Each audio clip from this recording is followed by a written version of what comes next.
Un saludo a todos y que la gracia del Señor Jesucristo more en tu vida. En esta ocasión vamos a hacer como venimos haciendo, considerando algunos pasajes que son utilizados por la teología del pacto, dígase premilenialismo histórico, postmilenialismo y amilenialismo, en contra del premilenialismo futurista.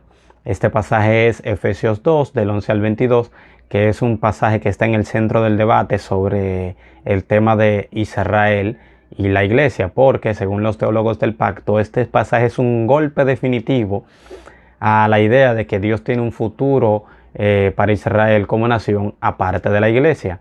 En palabras de Anthony Hoekema, en su libro La Biblia y el Futuro, en su página 164, él dice: sugerir que Dios tiene en mente un plan futuro para Israel aparte de la iglesia, a diferencia del futuro planeado para los gentiles, en realidad va en contra de los propósitos de Dios. Es como volver a poner el andamiaje después de haber terminado el edificio. Es como volver hacia atrás en el reloj de la historia, hacia los tiempos del Antiguo Testamento. Es imponer la separación del Antiguo Testamento sobre el Nuevo y no tomar en cuenta el progreso de la revelación. El problema con esta interpretación es que está diciendo más de lo que el texto dice, porque el texto en sí está hablando de una unidad en salvación. El texto viene desde el capítulo 2, en los primeros 3 versículos, habla de un panorama general, cómo estaban los gentiles anteriormente, cómo estaba la humanidad en general anteriormente, antes de conocer a Dios, que estaban sin Cristo. Luego en el versículo 4 al 10 viene hablando de la misericordia del Señor y cómo salva por gracia a través de la fe. Entonces, para tratar con el tema de la reconciliación, Pablo viene entonces en el versículo 11 y el versículo 12, hablando de lo que es la condición de los gentiles y lo que hizo la sangre de Cristo por ello. ¿Qué dice? Por tanto, acordaos que en otros tiempos vosotros los gentiles erais llamados incircuncisión por la llamada circuncisión hecha con mano en la carne. En aquellos tiempos estaban sin Cristo, alejados de la ciudadanía de Israel, ajenos a los pactos de la promesa, sin esperanza y sin Dios en el mundo. Pero ahora, en Cristo Jesús, vosotros que en otros tiempos estabais lejos, habéis sido hechos cercanos por la sangre de Cristo, porque Él es nuestra paz, que de ambos pueblos hizo uno, derribando la pared intermedia de separación, aboliendo en su carne las enemistades y la ley de los mandamientos expresados en ordenanzas, para crear en sí mismo de los dos un solo y nuevo hombre, haciendo la paz, y mediante la cruz reconciliar con Dios a ambos en un solo pueblo, matando en ellas las enemistades. Este pasaje está hablando de una unidad espiritual que hoy en día existe entre los judíos y los gentiles. Hoy en día los gentiles no tienen que hacerse un prosélito del judaísmo para poder ser parte del pueblo de Dios, como se veía en el Antiguo Testamento, sino que hoy en día, a través de la sangre de Jesucristo, cuando crees por gracia mediante la fe, eres salvo y tienes los mismos privilegios en la salvación que los judíos, porque eres ya parte del pueblo de Dios, como enseña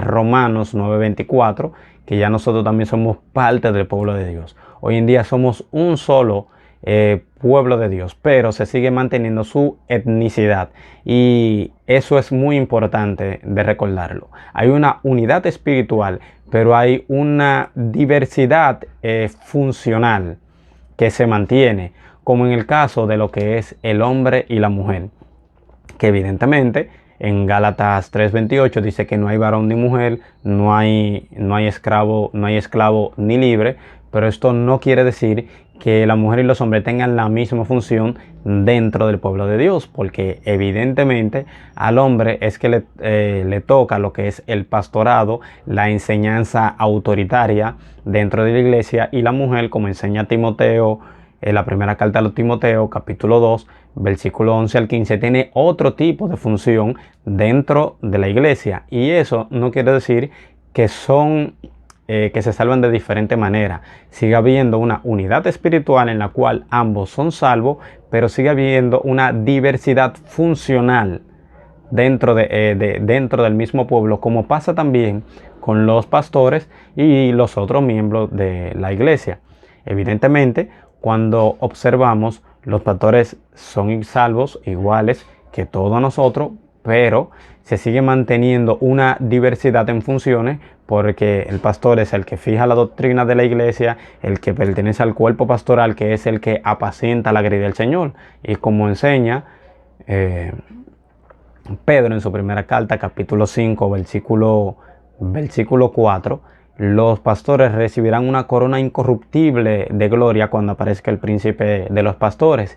Cuando estudias, como hice anteriormente en el Tribunal de Cristo, en el estudio del Tribunal de Cristo, cuando estudias lo que es las coronas, las distintas coronas que se le darán a cada creyente, verás que la corona incorruptible de gloria, creo que es así que se llama en la primera carta de Pedro, en el capítulo 5 y versículo 4,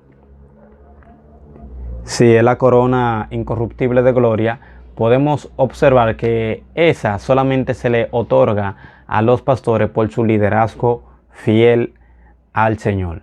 Además de eso, Pablo en sus cartas, como en Romanos 1:16, en Romanos 9:24, en primera carta a los Corintios, capítulo 12, versículo 13, sigue manteniendo lo que es la diversidad étnica dentro del pueblo de Dios, porque dice que el evangelio fue anunciado, el poder de Dios para salvación a todo aquel que crea, al judío primeramente y después al griego, como vemos también en la primera carta a los Corintios, capítulo 12, versículo 13, que dice: pero por un solo espíritu fuimos todos bautizados en un cuerpo. Sí, claro, estamos de acuerdo. Judíos y gentiles dentro de la iglesia somos un solo cuerpo.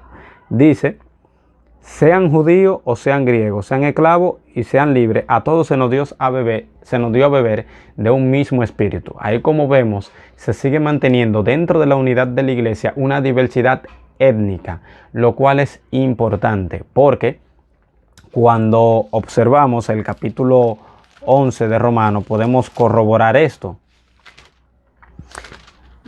El capítulo 11 de Romanos sigue a pesar de que una parte del pueblo de Israel hoy en día está en incredulidad, fuera de la iglesia, no está en la iglesia. En el tiempo del fin, ese remanente que está endurecido vendrá a salvación, como lo enseña Pablo en el versículo 12 de la carta a los romanos, que dice: si su transgresión es la riqueza del mundo y su defección la riqueza de los gentiles, cuanto más su plena restauración. Como vemos también en el versículo 24, porque si tú fuiste cortado del que por naturaleza es olivo silvestre y contra naturaleza fuiste injertado en el buen olivo, cuanto más estos serán injertados, que son las ramas naturales, serán injertados en su propio olivo. También hay otro versículo que es el versículo 15, dice: porque si su exclusión es la reconciliación del mundo, ¿qué será su admisión sino vida de entre los muertos? Se sigue manteniendo todavía un plan futuro para Israel luego del establecimiento de la iglesia, porque hay unas promesas que todavía no se han cumplido y que Dios incluso puso su nombre como sello gomígrafo, que se llama, o como firma, como diciendo: si no pasa esto, si pasase en el cielo y la tierra, entonces pasará Israel para ser como una nación. La nación de Israel, aún dentro de la unidad espiritual que existen con judíos y gentiles, tienen un propósito futuro. Eso también lo podemos ver en su cumplimiento final en lo que es Romanos capítulo 11, versículo 25 al versículo 29, que dice: porque no quiero, hermanos, que ignoréis este misterio, para que no seáis arrogantes en cuanto a vosotros mismos, que ha acontecido a Israel endurecimiento en parte, hasta que haya entrado la plenitud de los gentiles, y luego todo Israel será salvo, como está escrito: vendrá de Sión el libertador, que apartará de Jacob la impiedad, y este será mi pacto con ellos cuando yo quite sus pecados. Así que en cuanto al evangelio, son enemigos por causa de vosotros, o sea, de los gentiles.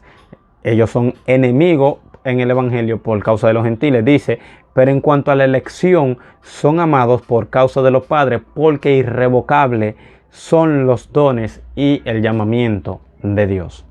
Todavía hoy en día Israel espera un cumplimiento futuro de las promesas que el Señor le hizo. En este tiempo, Israel se salva, sí, mediante la iglesia, y todo aquel que no cree en Cristo, evidentemente va para el infierno. No estoy diciendo bajo ninguna circunstancia que Israel se salva fuera de Cristo, como acusan directamente a los premilenialistas futuristas. No estoy diciendo de que Israel es superior a la iglesia, nada. Lo único que estoy diciendo es que aunque hoy en día hay una unidad espiritual, una unidad dentro del cuerpo, hay una diversidad en funciones. Israel tiene funciones específicas. El propósito de Dios nunca ha sido hacer a las naciones del mundo Israel, ni a los habitantes del mundo israelitas. Hoy en día nosotros no somos israelitas porque estamos dentro de la iglesia. Podemos observar eso en Isaías, capítulo 19, versículo 24 al 25, donde podemos ver claramente de que las naciones tienen un propósito en el plan de Dios, aparte de Israel, que las naciones no se convierten a Israel, sino que Dios tiene un futuro próximo para cada quien. Y eso no quiere decir que se salvan de otra forma. Hay una unidad espiritual porque pertenecen al pueblo de Dios, pero hay una diversidad funcional. Y lo podemos ver aquí, donde dice: en aquel tiempo Israel será tercero con Egipto y con Asiria para bendición en medio de la tierra. Porque Jehová de los ejércitos los bendecirá diciendo: bendito el pueblo mío, Egipto, y el asirio, obra de mis manos, e Israel, mi heredad. Como observamos en este pasaje, Egipto es pueblo de Dios. Lo que es también Asiria es obra de sus manos, e Israel es su heredad. O sea, el Señor no funde a los tres pueblos como un solo, en el sentido de que todos sean Israel, como quieren afirmar la teología del pacto, que dice que nosotros hoy en día somos el nuevo Israel, sino que cada quien dentro del pueblo de Dios cumple una función, porque hay una diversidad funcional. También esto lo observamos en Zacarías capítulo 2 versículo 11, de que Dios tiene un propósito para las naciones, que dice lo siguiente: y se reunirán muchas naciones a Jehová en aquel día, y me serán por pueblo, y moraré en medio de ti. Entonces conocerás que Jehová de los ejércitos me ha enviado a ti. Ahí está hablando claramente de que las naciones vendrán a Israel, o sea, no para ser israelitas, sino para ser bendecida a través de esta nación, porque de Sión saldrá la ley, y de Jerusalén va a salir evidentemente el libertador, como dice. Además de eso, todavía en el cielo se siguen manteniendo lo que son la diversidad de las naciones, como enseña también aquí. Dice: y las naciones que hubieran sido salvas andarán a la luz, y los reyes de la tierra traerán su gloria y honor a ella, y sus puertas nunca serán cerradas de días, pues allí no habrá noche. Llevarán gloria y honra de las naciones a ella, y no entrarán en ella ninguna cosa inmunda o que hace abominación ni mentira, solamente los que están inscritos en el libro de la vida del Cordero.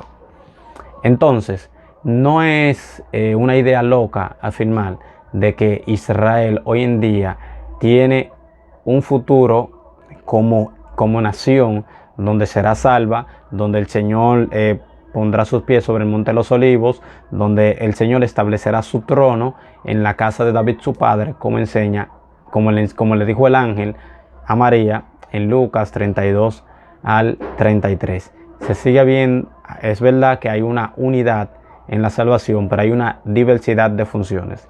Cada quien cumple un rol en el plan del Señor sin ser pueblos distintos. Somos el mismo pueblo, que somos el pueblo de Dios, pero Israel sigue siendo Israel, y las naciones, los gentiles, seguimos siendo gentiles.